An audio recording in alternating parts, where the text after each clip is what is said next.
What's up, everybody? Welcome back to another episode of the Pits Podcast. As always, I'm the host, JB, joined by my guy, Patrick, aka Beer Guy. What's up, G Unit? What's up, dog? Not much, man. Enjoying the day. Sorry if there's a little bit of a wind sound. My little guy's got a jumper house blown up on the outside of the studio here, so whatever keeps him happy. But yeah, we're having a good day. Everyone's happy. Everyone's healthy, and we got some racing this weekend. How about that, huh?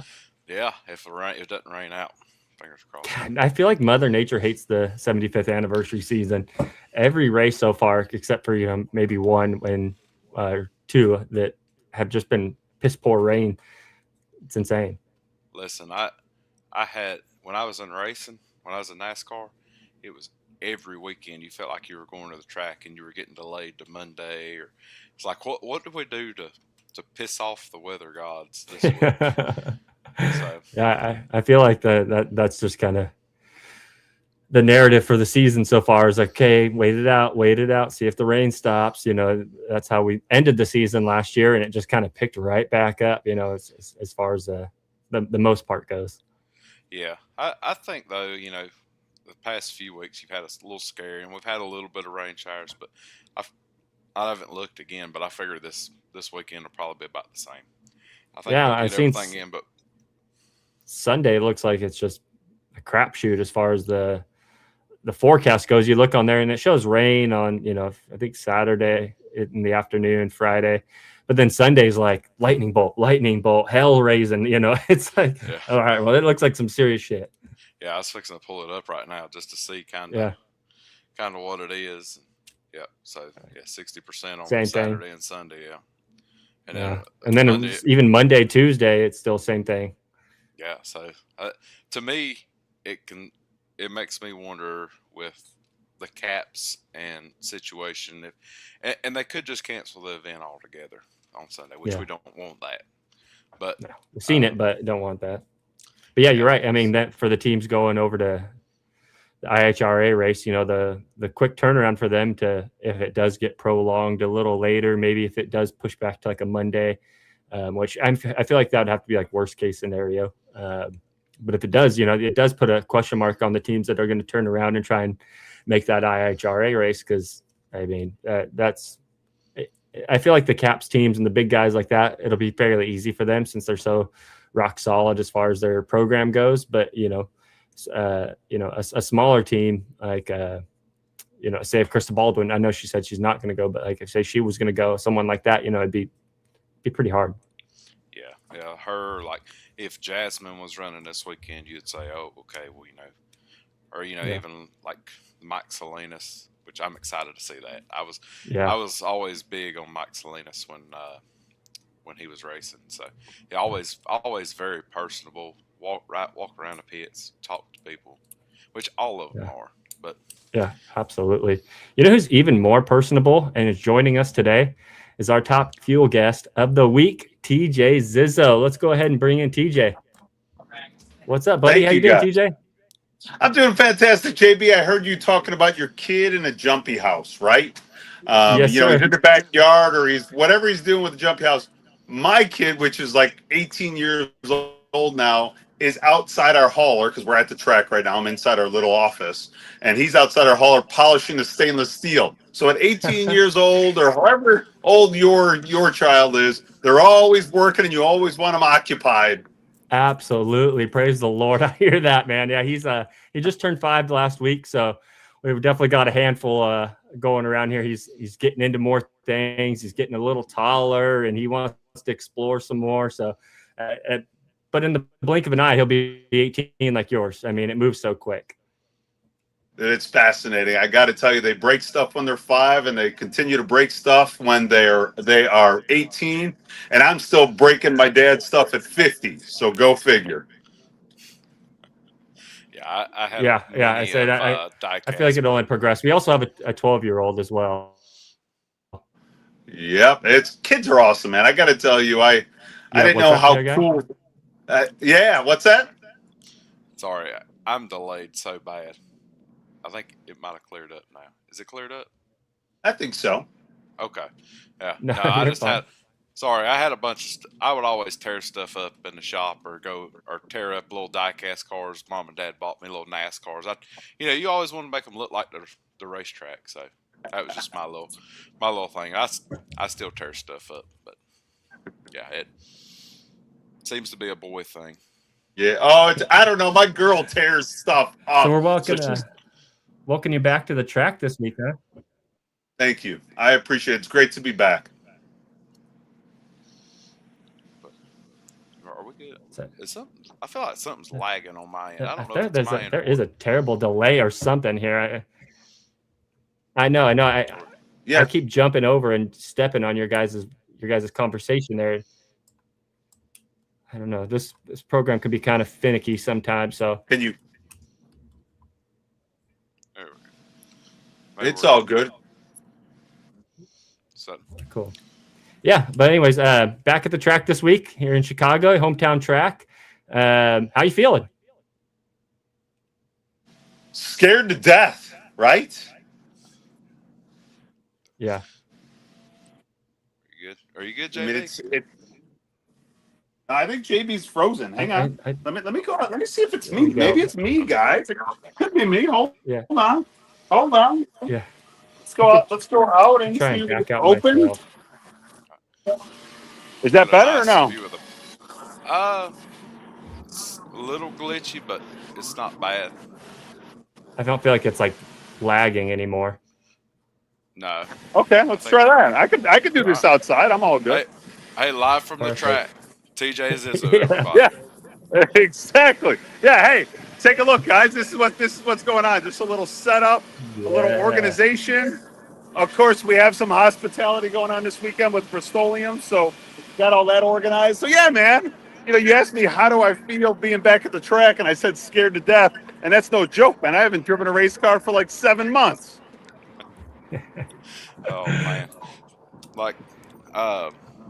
so you haven't tested nothing. You haven't been nowhere. Just strictly, was it St. Louis was the last race?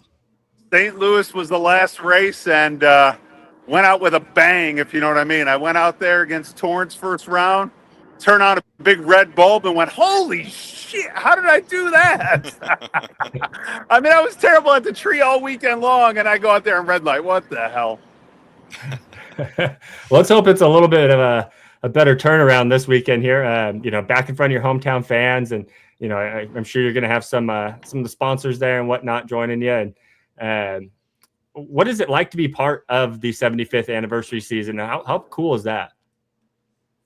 I got to tell you, my dad's turning 75 on Monday, and for my dad to be turning 75, for NHRA to be turning 75. And to be able to compete at this level, doing this with NHRA is pretty freaking spectacular. Blessed to be able to do it. I get to watch it on TV, and then I get to come out and compete with these guys and girls. So, yeah, blessed. Definitely blessed to be part of the 75th. Yeah, speaking of watching and stuff, having seen some of the speeds that some of these guys and gals are out here producing right now, how does that make you feel when you're sitting at home? Are you just like going, dude, just get me out there. Like, let me get out there and get a crack at this. Well, we have an incredibly fast hot rod. I don't know if you guys pay much attention, but when we come out, we absolutely have the potential, and we do qualify number one. So that's pretty spectacular to be a super part-time team and come out here and compete against these guys and girls. And I will tell you, we ran 3:36 St. Louis last year, and I clicked it early. So I was probably going 3:37, 3:38.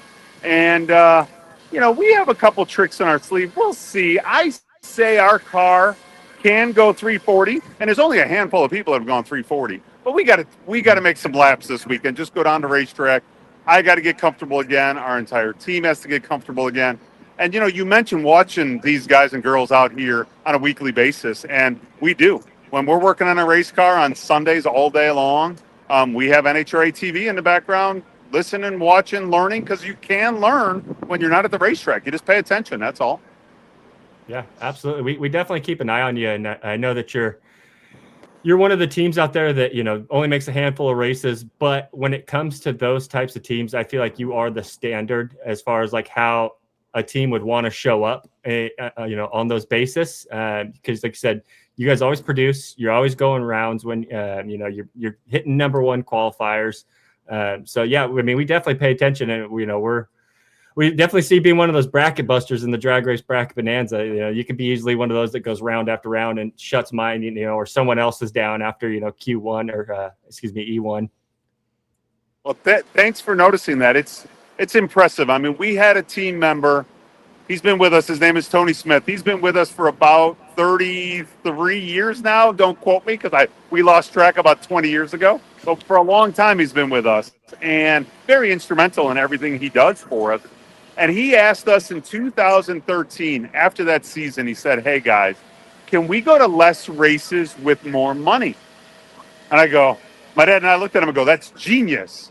And since that very point, we've been way more competitive. We go to less races, but we prepare well. We have more money. We're well financed to come out here and compete to be able to, do a good job instead of coming out, going race to race, being exhausted and doing a shitty job. I can't. You can say whatever you want to say. Okay, good. I just wanted to make sure. This ain't a PG show. Yeah. Okay, good. I love that. Love that. Yeah. Well, yeah, that's a great idea. I mean, like you said, it puts you in a better position to win when it comes to race weekend, instead of just burning all your assets over and over again. And then mid-season, you guys are just like, what are we even doing out here? I'd much rather see a team like yours come out, produce, make a good run time and time again, and give the fans a greater show than just coming up, blowing something up and going, well, can he make it to next week? How's he going to do this? I just think that's a way smarter approach. So kudos to him for having said that and speaking that out, because that probably took some balls to be like, hey man, let's race less. I mean, not many guys are probably thinking that, but that's a cool sentiment to have, as far as thinking about I've always said, guys, like, I surround myself, my dad and I both surround ourselves. Well, my dad will never admit it. My dad always thinks he's the smartest guy in the world, but I will never admit that because I'm not very smart.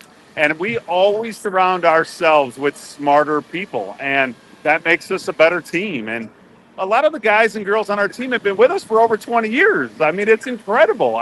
Mike Kern has been our crew chief for a long time when I had hair, I think, and then we keep on bringing better people onto our team too as time unfolds, and we're blessed. And you guys were talking about the weather earlier. I heard you guys chatting about the weather, right? Yeah. And my therapist always says you can't waste a lot of time thinking about the uncontrollable. And I can't control the weather, I know that. But you guys are right, man. It's a situation because there is an IHRA event next weekend, and some people are venturing on over there from here. So it could be tricky for people like that. But we had spoken about going to the IHRA and making a couple runs over there, and making a couple of events. But we're just going to stick to the NHRA over here for now. Just so we don't stretch ourselves thin again. We could easily stretch ourselves thin with parts and personnel and time and effort. So we'll just stick over here for a while. But IHRA, it's cool, man. I mean, $1 million. Everyone's talking about it. Money talks, right? I mean, that's definitely enticing. Oh, it was very enticing. A lot, especially our crew chief, Mike Kern's like, we got to go, we got to go, we got to go. And even other manufacturers and team members and other race teams are like, why aren't you guys going? You have such a great car. And we just explained, man, my dad and I always state that if we don't have money to pull out of the driveway, we're not going to the event. And thank God Rust-Oleum does a really good job on making sure bills are paid here at Zizzo Racing, and we get to come out and compete. But if they're not going to spend money in the IHRA, we can't go there yet. Maybe we've tried to get marketing partners to go over there, but no one has been enticed quite yet. But I'm sure there'll be a time. Yeah, I think once they start getting a little more exposure. I mean, they're like, you can go on YouTube and you can watch them, but like there's nothing on Fox, there's nothing on ESPN, there's nothing for the IHRA other than YouTube right now and their little channels. If you open that door up, that will probably entice those guys a lot more, I would think. Yeah, I would think so too. I mean, you're exactly right, but it's coming. It's coming. Yeah. Yeah. But you was talking about doing research, so I hit up. I don't know if you know Allie Bland or not, but I she do works not. in. So she works in the PR side. She won't be there this weekend, I don't think. She might Oh, be. I know her. Yes, yes, Yeah. yes, yes. Yeah. Yeah. So I sent her a message. I said, "Hey, I said I want access to some stat. Is there a way I can get like some access to some stats and stuff?" And she's like, "Yeah, let me send you the link." So I've spent the better part of the last 24 hours researching every race that TJ Zizzo has ran from 2007 to now. So I've figured out your nemesis is Antron Brown and Tony Schumacher, and that you've only raced Clay Millican as long as you guys have both been around. You've only raced Clay Millican one time in your career. Yep, and I've lost to him. I have never beaten Clay Millican. I gotta tell you, it's insane to me that Clay and I raced IHRA together back in 2005. Never beat him here at the NHRA side. Never beat him. Gosh darn it! I think it's the weight. He weighs like 140 pounds. I weigh like 180. It's got to be the weight. Yeah, it's that's all it's got to be. But I don't know if you pop up on my bracket this weekend and it's you versus Clay, I think I'm taking the Ziz. It's time. It's time. Yeah, it's definitely time. And I was looking back and like all your Chicago stats. I mean, you guys go all out for Chicago, and it's a home race for you guys. But like most of your Chicago races, like you guys are either top of the field, or even if you're down there at 16, you've knocked off a number one qualifier two or three times. Yeah. Big names like Brittany Force and Schumacher. But I did look. Do you realize that combining the way they combine the stats in there, if you go to Q1 on Sunday morning, and as long as you take the tree, that is race number 100 for you. Holy shit! Seriously? Yeah. Now, it's like quarterfinals, semifinals, finals. Even it adds in D and Qs even. Yeah. Sure. It is. You are at 99. So, dude, you have done some research, beer guy. You should be a wine guy, for God's sake. Yeah. Listen, I said I am going to go into this one because I knew you were good, and I knew like you had a couple number one qualifiers, and I remember last year watching you some, and I was like, I am going to dig into this guy. I got to figure out, because I knew like you haven't run a full season, and I was like, I just wonder how close he is to 100, and as far as starts, how close he is to certain numbers. So. But I put them all together. I've got like how many rounds you've won, the losses, everything. Damn. So, you got more information than I do. Oh man. That's why we keep him around, man. He's the best. I mean, beer guy, he's more than just looks. I tell you that. I ain't bad either. And my question is, beer guy, and I apologize. Is that a Tennessee hat? If I'm wrong. Yeah, it's a Tennessee hat. I'm a Vols fan through and through. So. My dad from East Tennessee, so I have a good friend's son that is going to be going there as a freshman next year. So really cool. Awesome. Nice. Yeah. So are you an Ohio State fan? Or hell no? I have to ask because it's weird in that area. Like I've got a buddy from Ohio, and he's a Michigan fan. Wow, and I know some other, and you meet some people from Illinois and they're Iowa fans, and you're like, yep. Yeah, the Midwest. You know what I'm saying? The Midwest is kind of, they just throw us in a big pool and let us swim, right? Yeah. Yep. So it's all about the Oregon Ducks, though. I mean, if we're talking colleges, it's all about the Oregon Ducks over here on the West Coast. Oh, I bet. I mean, I got to tell you, we had some friends here in the Midwest that were huge Oregon fans. Huge. And I would sit down and watch TV with them, and they would be all into it. My Lord. I got to tell you, so my son and daughter, my daughter just graduated from Illinois State. So that's what we're fans of. We're Redbirds. A Redbird fan. Gotcha. We got our IT guy at work. He went to Illinois State, I believe. Oh, right on. So, Cool. yeah. But, and before I forget, if you go, you're at 68 first rounds, 68 total starts, like you've made the field. So, just so you can keep that one. I think that's right. If it's, I may be off. I got to may be off. tell you, I'm thinking about DNQs, and I don't think we've DNQ'd that much. Fuck, if I remember. Oh, I 14. swore, didn't I? I Oh, mean, you're good. geez, in 2013, I think we had a couple DNQs. In 2012, maybe. Sure, maybe early on in my career, like 2003, had a couple DNQs. God, when was my last DNQ? I'm trying to think. It seems like it was recent. Oh, Norwalk. Yep. I remember that. It was Norwalk. It was a rained out deal. And, Yep. yeah. Dude, I pulled this semi out so fast from that race, I couldn't wait to get home. I was like, there you, what do you, oh, look at that. Wait, dude, you got to can't send see, that but- to me. Yeah. She hooked me up, and man, I have been like going through it, and We'll shoot that off via email. Absolutely. Yeah. Yeah, I mean, that is super cool. Yeah, that was number 14 right there. So you've only had 14. Okay, that sounds about right. I would think so. Yeah. So it was, I think, somewhere between, like, I want to say 2010 to 2023.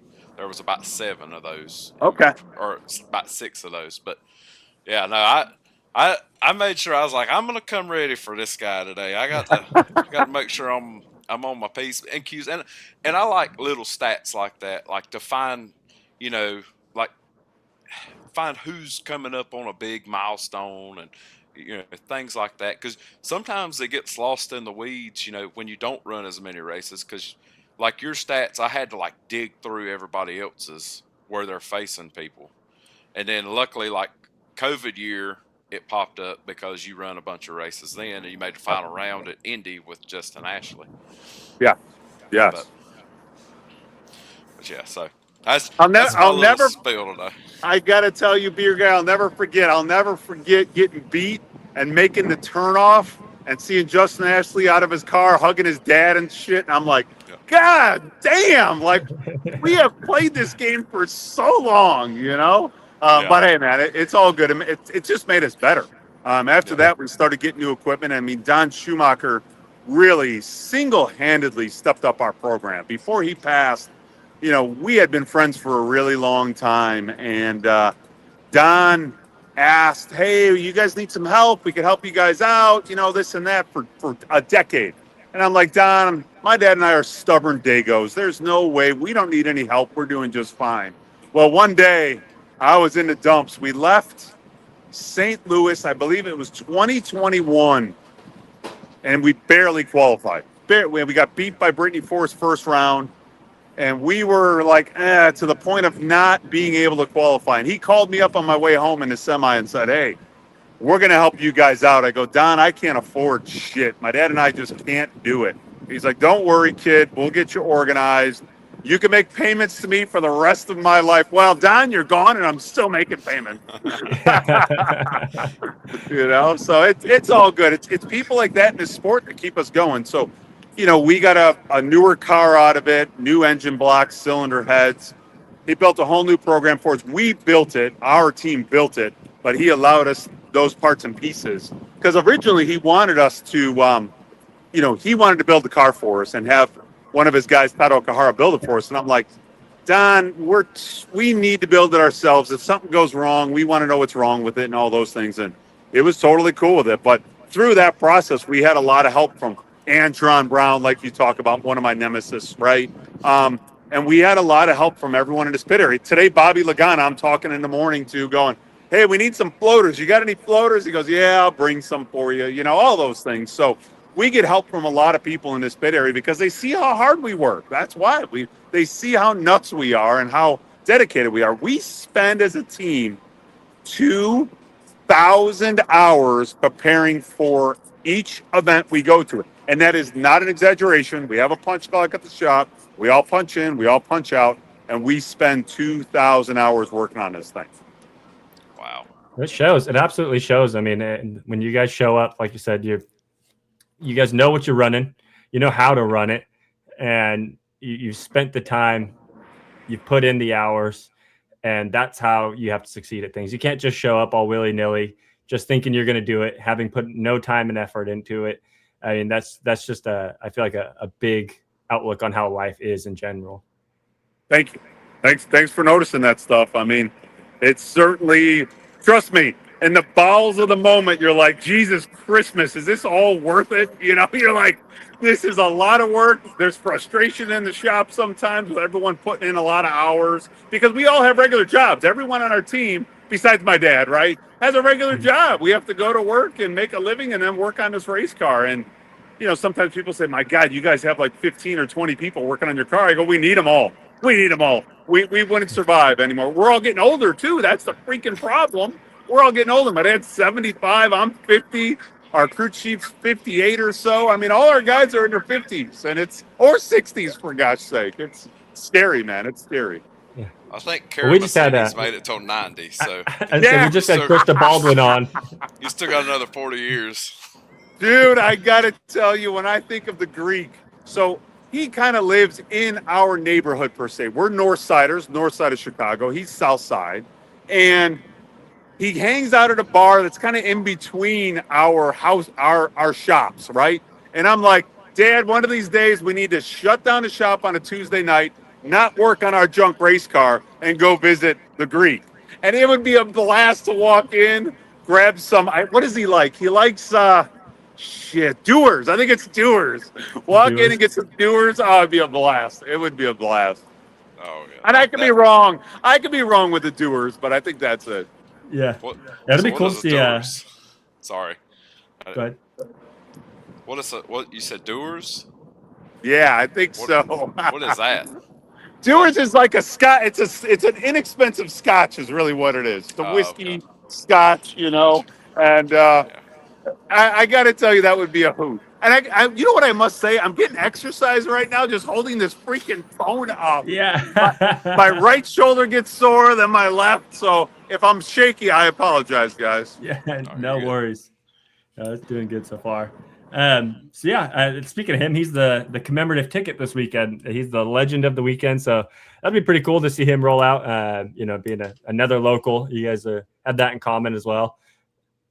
No doubt. I mean, we competed against each other in the IHRA. We competed against each other in the NHRA. I mean, we would line up against each other, and I'm like, dude, you are like 80 some odd years old. How did you get out of that car? At the time, I was probably 35, and I couldn't get out of it, or 40 years old maybe, and I couldn't get out of my car. So incredible. Absolutely an incredible career he's had. And what a wonderful human being, and now his granddaughter gets to do it. It's all good. It's super cool. Yeah, come full circle. Was he any kind of influence for you when you decided to get into it, or kind of who was your influence to get into Top Fuel Dragster? Because I don't think anybody. Well, I mean, we all sit here and go, "Yeah, we want to get in one," but there's somebody that's got to say, "Hey, we should do this," or you should do it. Yeah. Dude, I got to tell you guys straight up, I never had any intention of driving a Top Fuel car. Never. I was very content racing our family's top alcohol dragster. I did that since I was 16 years old. No intent at all of going Top Fuel. And I graduated college. I started working for my dad at his very small body shop at the time. And I was sanding Bondo all day, painting cars. And we were pissing our money away on engine parts. We were pissing our money away on our top alcohol dragster. And I was like, this is a lot of work, Dad. And my dad, dedicated human being, drove the alcohol dragster from 1980, always had a heart for the sport of drag racing. But I saw him when I was younger, you know, struggling to pay bills but buying race car parts. Unfortunately, we still do the same thing today. But that's my craziness. He comes to me all the time and he's like, TJ, how much money are we spending? I go, Dad, you don't want to know. You just don't want to know. So anyway, going back to the story. So I was sanding cars and busting my ass, working, and I had a mortgage to pay. And I'm like, this isn't smart. So I go, Dad, I think I'm done. He makes a phone call to one of his buddies, Fred Mandolini, a local hero around here, which passed away about a year ago. And he comes to me and he goes, I just talked to Fred. We're going to look at a Top Fuel dragster. I go, Dad, are you fucking nuts? Like, what are you talking about? Like, we're going in the wrong direction. He goes, don't worry. You'll find the money because we'll be able to be on TV and get more exposure and all that stuff. Find the money. Jesus Christ, I'm Sandon Bondo here. I can't find the money. So anyway, so it all worked out. I mean, surprisingly, so my dad was the biggest influence. I will tell you, sure, Don Garlitz, Daryl Gwynn, all the rest that I watched as a child, right? Fantastic, super cool. Daryl Gwynn's dad signed my alcohol dragster license. Don Garlitz signed my license. Stuff like that, super cool, but never, ever thought I would get to the pinnacle of the sport. It wasn't even a goal because, we're just some, we always joke about, like, we are thousandaires, if that makes any sense to you guys. Yep. And we're competing against billionaires, for God's sakes, now. So, who are we to be doing this? Truly, who are we to own this semi? Like, honestly, my dad in like 2006, it was probably 6 maybe. He's like, TJ, we're going to buy this semi. I'm like, Dad, you're crazy. Are you nuts? We can't afford this. Well, guess what? 20 years later, we still own it, and it's actually paid for. Kind of, Dad. It's kind of paid for. Yeah. It's always something you got to keep paying. Yeah, well, right, cool. Exactly. That's cool that, legends like that signed your alcohol, license, and, you can look back on something like that, just be like, for someone that's a fan of the sport, that's absolutely incredible. I can't imagine having someone like that in your corner, being able to, watch you make these passes, be there when you start doing your thing in the sport. That's really, really neat. I got to tell you, JB, it's a lot of luck, man. It's a lot of luck. It's people always say, oh, hard work, this and that. Yeah, sure, hard work creates a little bit of luck, but you got to be at the right place at the right time. I happen to be getting my license in 1991 at the Snowbird Nationals down in Florida. All those guys were there competing and putting on match races and stuff. And I was a 16-year-old punk. Like, I was just 16 years old. Like, I had no idea how to even drive a 4-speed car at the time. And here I am driving my dad's alcohol dragster. And it must have been something that they at least saw. Like, Daryl was young, too, when he started, and said, let's go see what this kid's doing. So it was super cool. And I still talk to Daryl Gwynn and Jerry Gwynn. And, I saw down at the Hall of Fame that one of our assistant crew chiefs, Ron Tobler, just got inducted to in March. And it's those things that, luck of the draw. I meet Ron Tobler because one day he said, hey, you guys need to buy some parts. Or Shirley Muldowney said, you need to buy some parts from us. And Ron Tobler and I have been super good friends for over 20 some odd years. I mean, to have him in our corner, it's spectacular. And once again, a little bit of luck, really what it is.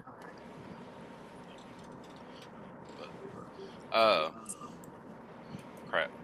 I lost my train of thought, TJ. Yeah. That's all right. You got me so pumped. You got me so pumped up, man. You were just like, you're excited. You're ready to. Oh. I can. You're just as excited, if maybe not a little bit more than Krista was last week. Like, you guys, I am seriously watching you two this weekend because that's super cool. Itching at it just to go out here and go and. I think sometimes some of the other guys, they might get like, I worked in NASCAR for a few seasons, so like there's burnout.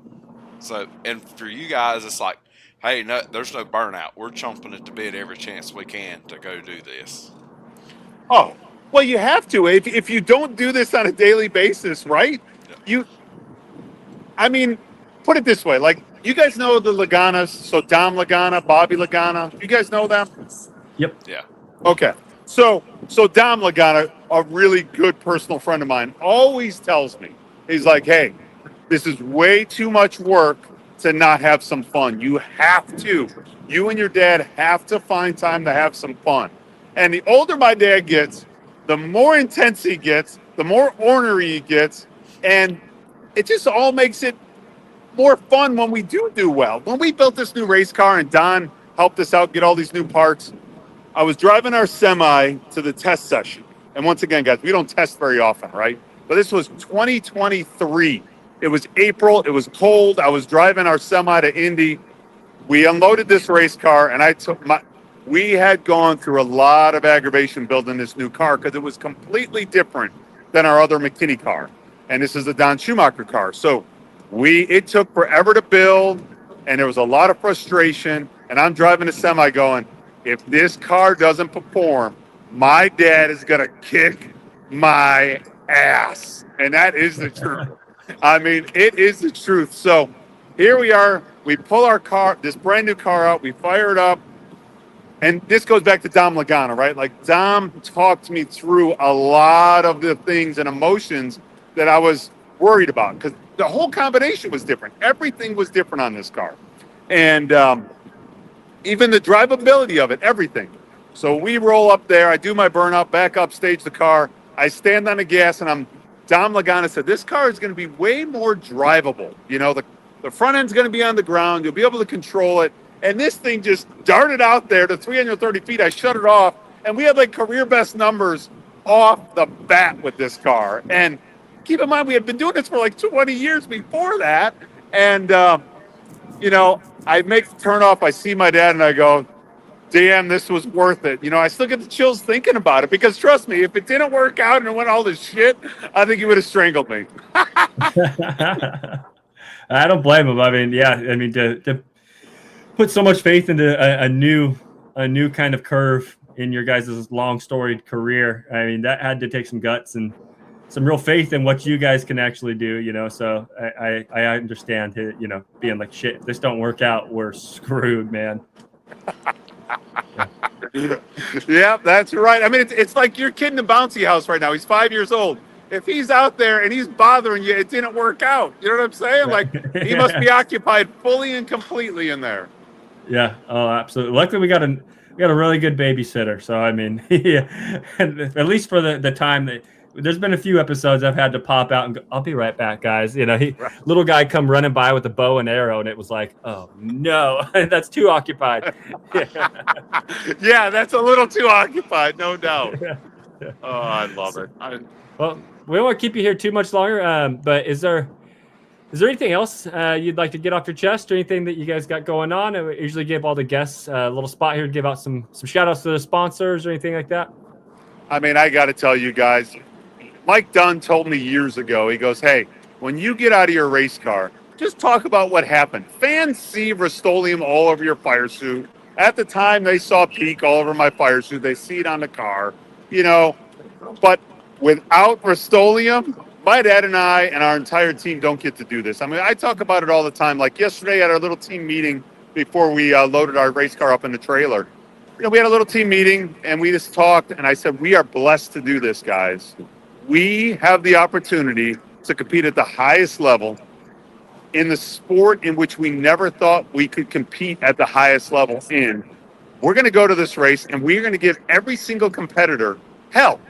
We have that opportunity, and it's because of great corporations like Rust-Oleum. I mean, and the only reason they sponsor us is because one of their guys that worked at their plant was a customer of ours at our body shop, right? So he's a customer at our body shop, and he's like, hey, TJ, I'm a drag racing fan. It would be so cool if Rust-Oleum sponsored you. I go, well, that's great, but I'm not going to just call over there and say, hey, I'm TJ Zizzo. You want to sponsor me? You know, that's just not how this works.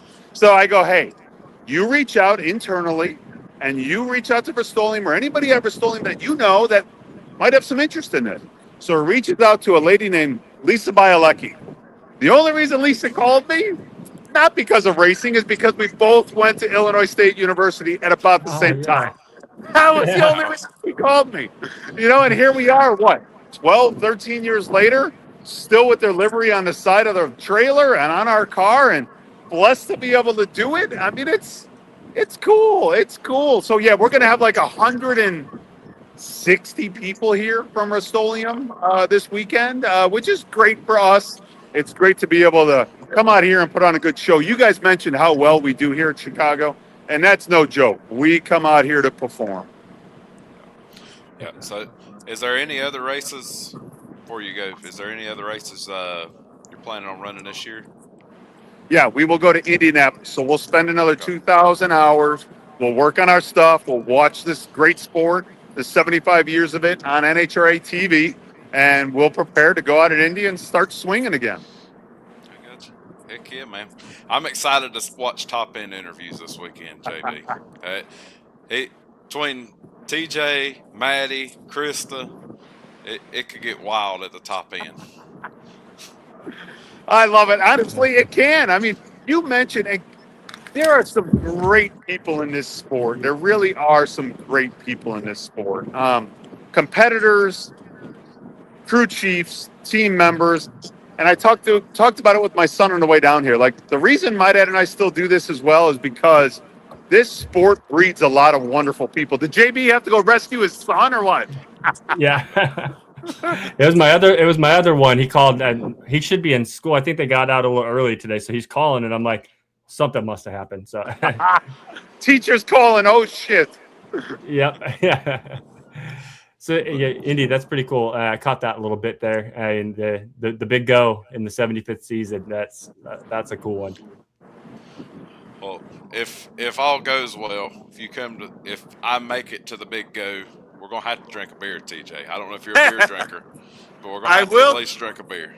Dude, I gotta tell you this, beer guy. The older I get, if I have one beer, I am hungover to shit the next day. I could have scotch, whiskey, gin, wine, red wine, white wine. It doesn't affect me, but a freaking beer? So I will have a beautiful glass of wine with you. You could slam your beer, and I'll sip my wine, my man.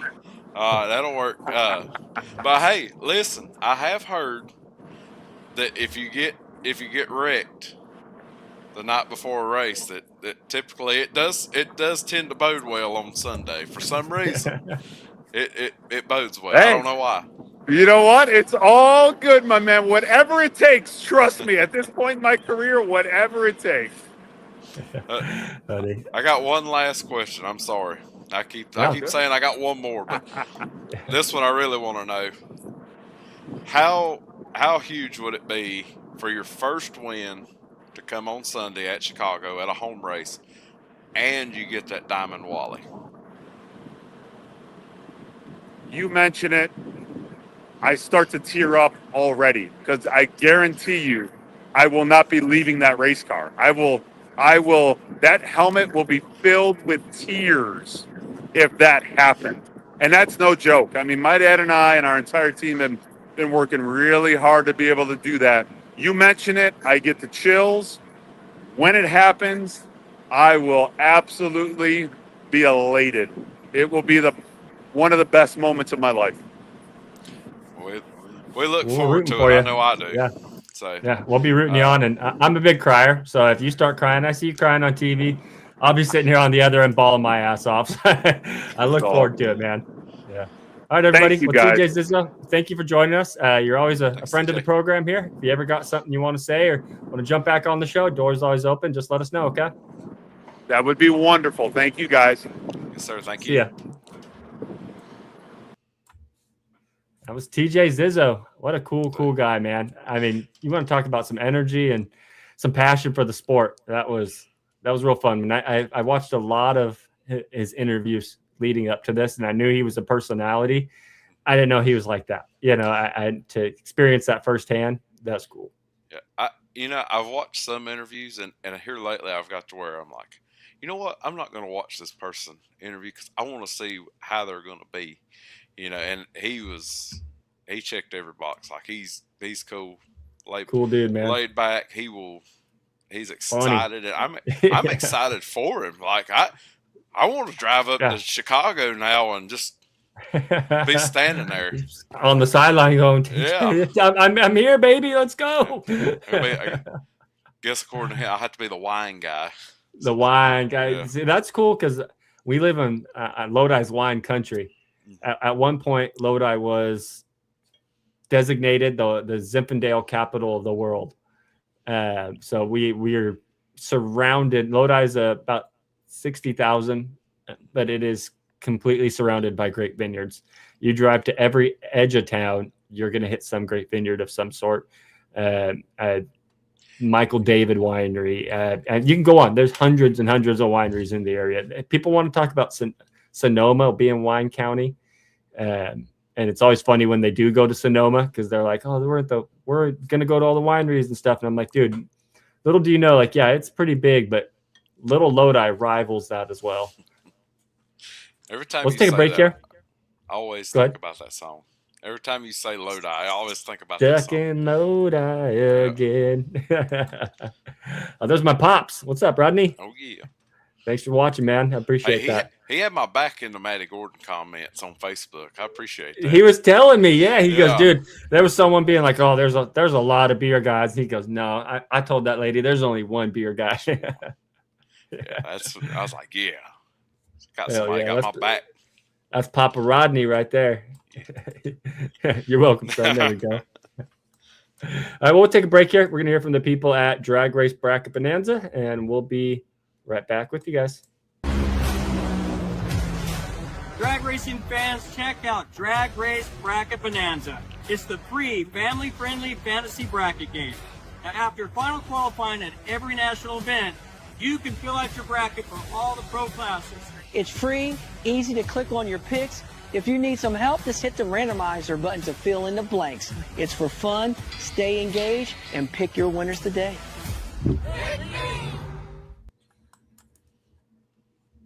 And we are back. Let's take a look at the graphic here. You've got, I don't know why it's not popping up. There we go.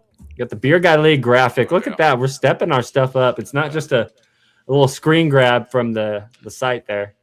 Yeah. So, you know, it's about the same. You know, nothing's changed since last week. But, you know, you got Jambo, Obi, BK, NHRA, the Pits podcast in fourth. Jesse 925, Fast Eddie, Sans Gallbladder, Nitro AJ, Big C 177, and Alki Alex. I didn't realize how close it is between like everybody in the top 10. Dude, even I mean 10, 33 points. What's that? A couple rounds? I mean, yeah. They could be picked. They can go from 10th all the way to first within one weekend. Yeah. So, you know, it'll be a good week. I think it'll be one that, you know, people like TJ and people like Krista, they'll throw a wrench in a lot of these brackets. And I'm telling you, dude, take time and look through those stats. TJ Zizzo at Chicago and St. Louis badass is one of the most consistent guys. Like, he put Brittany Force and Tony Schumacher on the trailer as a 16 seed. Yeah. He set his career ET and speed records in St. Louis just recently, you know, not too long ago. So, I mean, yeah, you're not wrong. When he shows up to St. Louis, when he shows up to Chicago, look out, because he's a force to be reckoned with. Yeah. Yeah. Indy's a little hit and miss, but Chicago, TJ Zizzo is definitely one. I wouldn't even call him a bracket buster. Like, if he's not facing Antron Brown in the first round, I'll take TJ Zizzo or Sean Langdon. If he doesn't have to face either one of those two, I would take TJ Zizzo over just about anybody else in the bracket. You're not wrong. He's got the career record. He's got the track record as far as, you know, being able to show up and be that guy. It's not too far fetched to see him go rounds, I don't think. Dude, I'm pulling for him to win. Eddie. There we go, yeah, Eddie B. Dude, I just hope between the two people we've had this past week and Matty Gordon, like, I hope two of those are like, we've got three of them. They've got to be paired up in qualifying or in the bracket at some point in time. Like, they are such a breath of fresh air for the sport, and I think it opens everybody up to be more personable, or not personable, but show their personality more, you know, and be more excited. But yeah, I think to get the nail on the head, the last two guests that we've had on are, like I said, a breath of fresh air. They're exciting. I mean, not that the people that are showing up week after week aren't any less exciting. It's just, it's really nice to see these teams that only compete on a small basis and see their attitude for the sport and see how they approach it and their love for it. It just kind of adds more fuel to the fire for someone that watches and loves it. Cause it's like, man, sport, it does care. There are people out there that are, aren't just showing up for a check. They're showing up because I'm sure they wouldn't show up if they didn't get paid. Don't get me wrong, but they're showing up because they love the damn sport, pure and simple. Yeah, and you need your TJ Zizzos, you need your Krista Baldwins, you need all of these people. Yeah, so I think I think how do I want to say this? I think those smaller teams are more excitable when, to watch than the big team, the Colettas, the Antron Browns, and don't get me wrong, AB's my guy.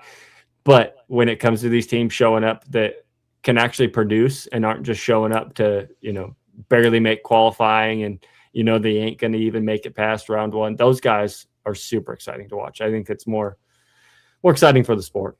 Oh yeah, for sure.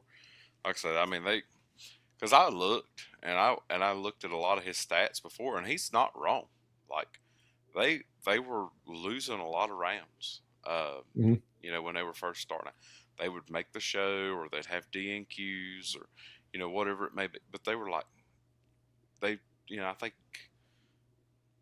2009. I think I had the stats. By 2009, he had like 30 something starts, and he only had 2 round wins.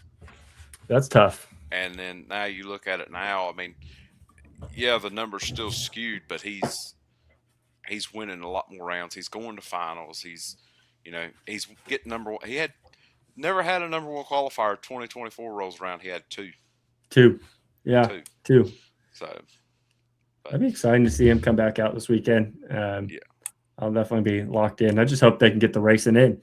And for them to put all this time and effort and money into it and have their, hometown crowd behind them and 160 plus people coming. I hope that Mother Nature bodes well for them. Yeah, same. It doesn't look good, but hey, who knows? Like you said, don't worry about the uncontrollables, man. I thought that was he had so many cool little sentiments there during his interview. Yeah. But I'll be excited to go back and rewatch that one because I'm sure there was something maybe I missed, but every single time he opened his mouth, that was cool. Yeah, we'll definitely have to have him back on because he is, like I said, he's awesome. Shout out to Elon for helping us with that one, man. I mean, absolutely, that was coming through clutch right there. Yeah, he helped us out with that one, and that, like I said, I didn't know what to expect with TJ. So when he came on, and it was like he's wired. shit. I was super bummed there for a minute, like in that very beginning when everything started to like glitch out, and like I would say something, and then it would take 30 seconds for it to like actually appear, and I was like, and at that point he'd start talking, and it was like felt like we were talking all over, stepping on each other there. So I'm glad he got out of where he was at, because that was definitely the issue there, and that turned into one of the best interviews we've had so far during this whole podcast. Absolutely, yeah. There's something going on with StreamYard. I don't know. Went and watched the Shake and Bake show yesterday, and it was Dujanet's show was weird as well.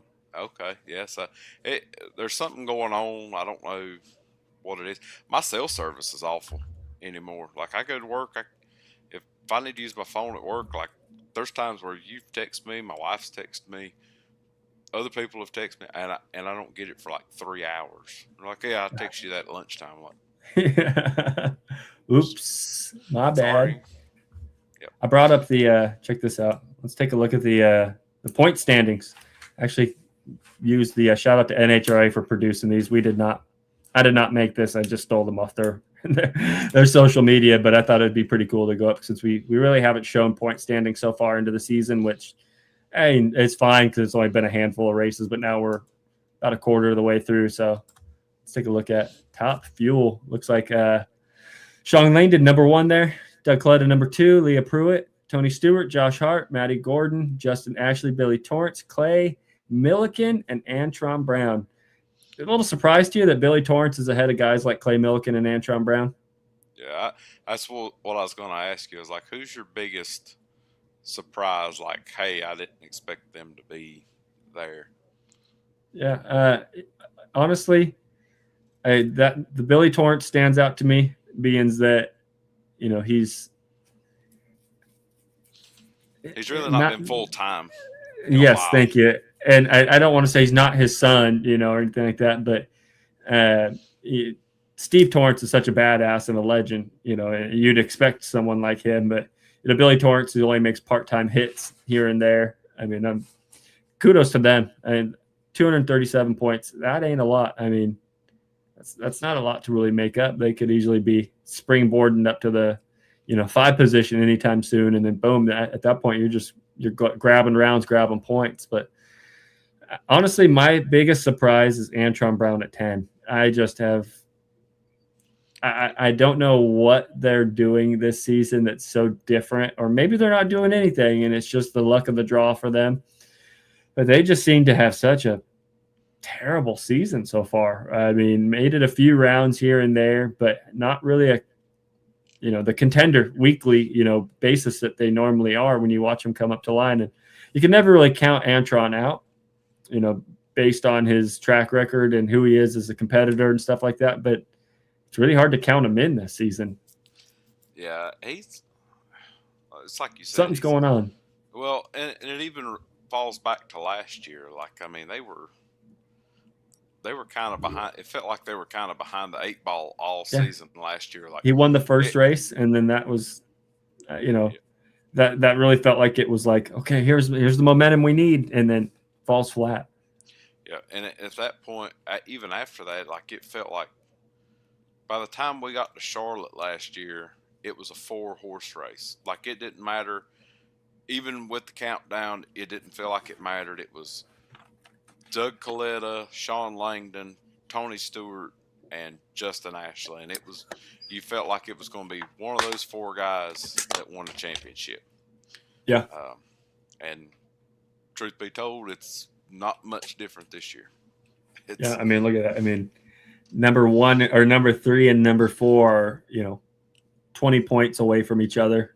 Yeah. Another, almost, I don't know, 40 points somewhere on there, 30, 40 points between Stewart and Hart. I mean, it's even Maddie. I mean, Maddie, and the top 10's looking pretty good, but I don't know, that Antron isn't really revving my engine this year like he normally does, man. Yeah. And I mean, even like Clay, I felt like, Clay Milliken, they won Too Fast, Too Tasty the other week. Yeah. But that whole organization over there, it just feels like it's just been a struggle for parts, going through parts left and right, just having oil downs with Schumacher. It's just, I'll be interested to see how they do. Like, the race that I feel like Rick Ware Racing can have to get back on track is Bristol, because I feel like Clay and Schumacher both thrive at that track. It's a home track for both or for Clay, because Memphis is not around they don't race at Memphis anymore. But to me, that's the race if they don't show up and perform, you feel like they're just going to be kind of down there 9, 10 and lower. Yeah, you're not wrong there. Let's move on over here to let's take a look at funny car here. That's a stacked. Look at that right there. I mean, that top 5 is stacked. You're 71 points off from the lead if you're Chad Green. That's pretty cool. J.R. Todd sits at number 1. I think besides Ron Capps, he's been the most consistent car. You could say the same for either one of them, that pick one of their cars and say that's been the most consistent. I'm surprised he hasn't won, an event this year.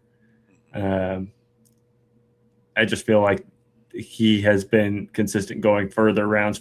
So it's cool to see someone like that. Number 1, big J.R. Todd fan. I got a buddy of mine. Well, it's my dad's buddy who just cannot stand J.R. Todd.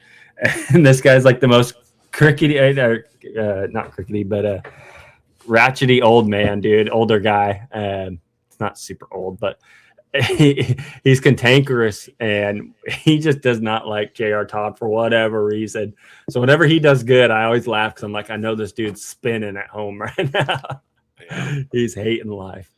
Yeah, they got Dickie Venables last year, and everybody thought, well, they're gonna be right there with Austin. Dickie was with Matt.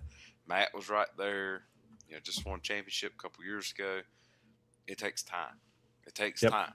It's just like with Proc. You don't see him in this top 10. It takes time. Absolutely, it does. But looking at this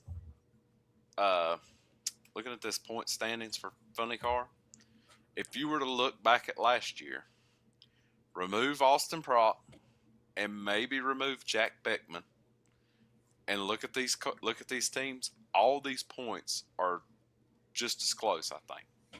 Like the point standings are just as close. Like if you just remove how dominant they were those two teams were by this point in time in the season last year, like those points are that close still, with everybody else, But I don't know. I'm surprised to see Beckman down at 8. Yep. I'm also surprised to see Richards at 10. But, yeah. We'll see. I mean, this is the peak sponsored race. So I feel like, last year Beckman won it, and there's a little bit added pressure to do your best at this race for them. So we'll see how he shows up this weekend, because it's a big burden to have your main sponsor be the sponsor of the race and not perform well. But just remember, his crew chief is now with Jordan Vandergriff. So true. Could you see a Vandergriff back to back? Win 2 back to back after you get your first one? That'd be kind of cool. The first one was pretty special there for him. So a back to back. He ran the racetrack after his first one. I can't imagine what he'd do if he went back to back. Cartwheel the whole damn thing or something. Yeah, I guess that's going to be I wonder if that'll be a signature from here on. No, he said he's only going to do it one time. I watched an interview with him, and he's like, I think that was it. I just kind of had to pay tribute to my uncle who did the same thing when he won. So let's move on over to Pro Stock, which coming off the race they had last week, a lot of guys picking up points that normally don't pick up those type of round win points. My biggest surprise, I guess, is for them. It's Matt Latino, which it shouldn't be a surprise, but Matt Latino at number 5, I'm really happy to see. Coming off a part-time season last year, being his first season running part-time at that, for him to make the leap to full-time and already be sitting number 5 just shows what kind of driver he is and what kind of car he's got. Yeah, he's impressed me a lot. And if you're a sports bettor, I don't know how you don't take $5 and put $5 on Matt Latino every single race. They're going to give you plus 1,300 odds. Yeah. Put $10 every time. Buy baby a new pair of shoes. Buy dinner one night. It'll buy you a tank full of diesel fuel. $10. Yeah. Matt Latino wins. It'll buy you a tank full of diesel fuel, and it'll probably buy your DEF fluid, which he's sponsored by Diesel Specialist or something like that. DPF sponsor, I think. So that'll be pretty interesting to watch him the rest of the year, because I know he's hungry. I know he's got this new mentality. So it'll be interesting to watch him. As we move on over to Pro Stock Motorcycle, we got my guy, Richard Gadsden. Go Birds, Philadelphia Eagles fan.